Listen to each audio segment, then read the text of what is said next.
Redeemer exists to help connect Jesus to people, people to community, and community to mission. Thank you so much for dropping in today's Redeemer session. Whoever you are, wherever you're joining us from, you're quite welcome at Redeemer. Today, we're continuing a collection of talks that we just recently started, looking at God through the book of Exodus. And what we're going to find in Exodus chapter 3 is that God has always been enough for those who aren't. And he shows up famously in a bush that's on fire, and yet the fire's not consuming the bush as Moses walks by it. And I don't know about you, I've always been fascinated by fires, and it's sure they provide warmth. At a previous home, we had an outdoor fire pit that I'd love to sit around. My wife can tell you that I was a bit nerdy about it, and even at our house now, we've got an indoor wood-burning fireplace. I love being around fire pits. They provide warmth, certainly, but I think there's something more. There's something almost magical about staring into the flames and watching them change from blue to orange to red to white. There's something magical and majestic, and they should rightly be feared because of the potential power that they have. And yet at the same time, it's mesmerizing by its unique beauty. And seeing God show up in the fire, it actually tells us something about God. He speaks through the flames in the text, and we're going to learn a couple of things about God today.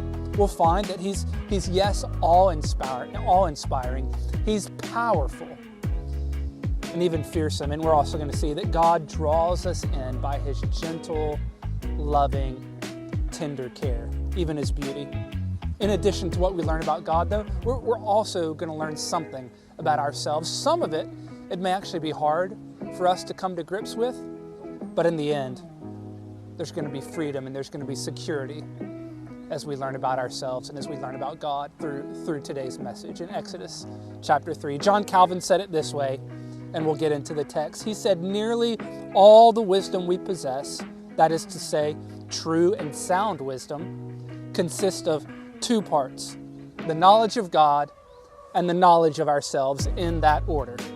So let's get into it. We're gonna grow in wisdom as we get to know God and we get to know ourselves. Let's kick it off. Exodus 3, 1 through 11. Moses sees a bush burning as he's out tending his flock, and he walks over to it.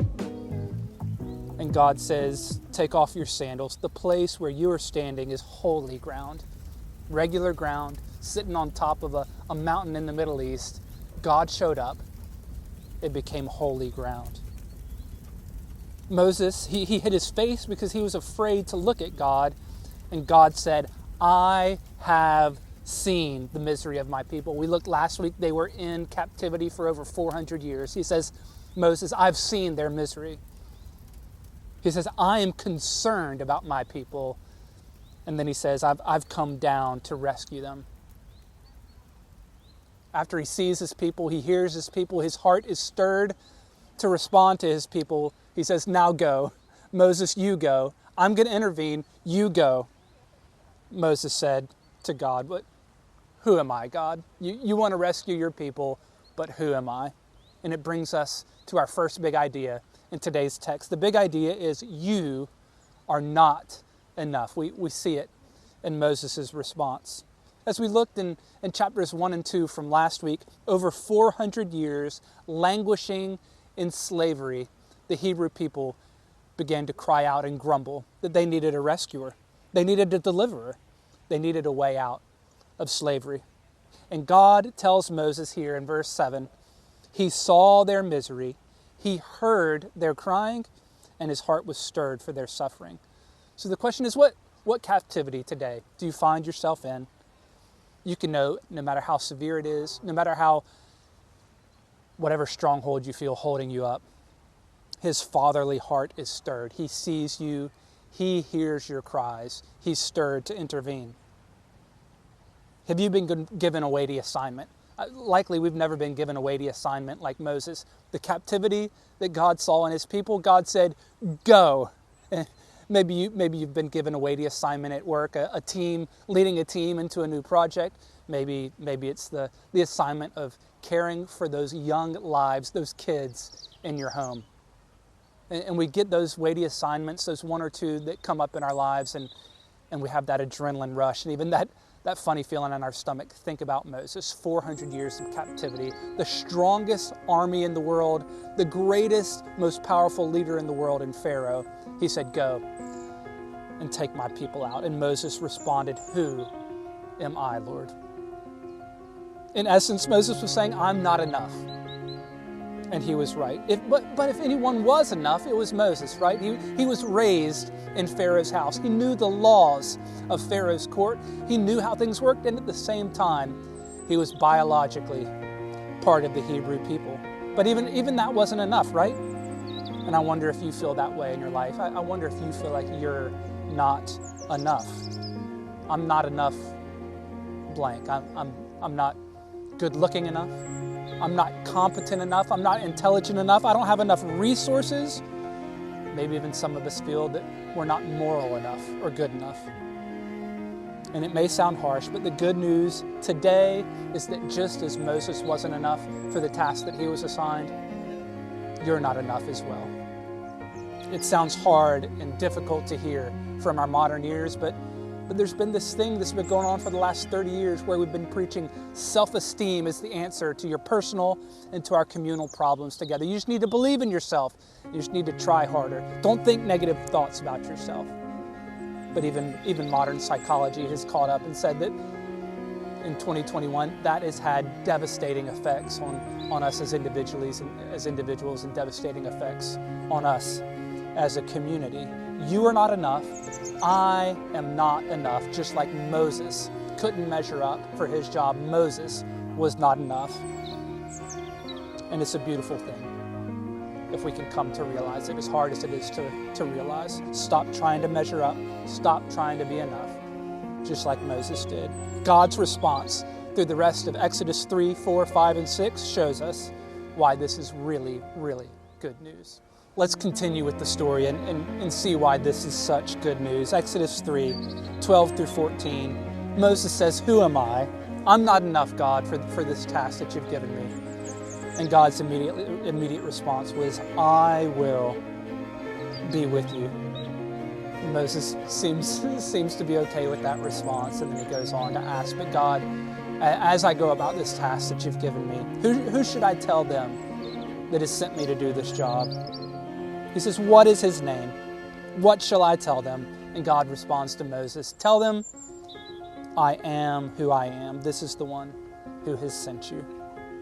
So not only are we not enough, you and I are not enough, the second big idea here is that God is intimately caring. In response to Moses' acknowledging that he is not enough, God doesn't chastise him for not having enough self-esteem.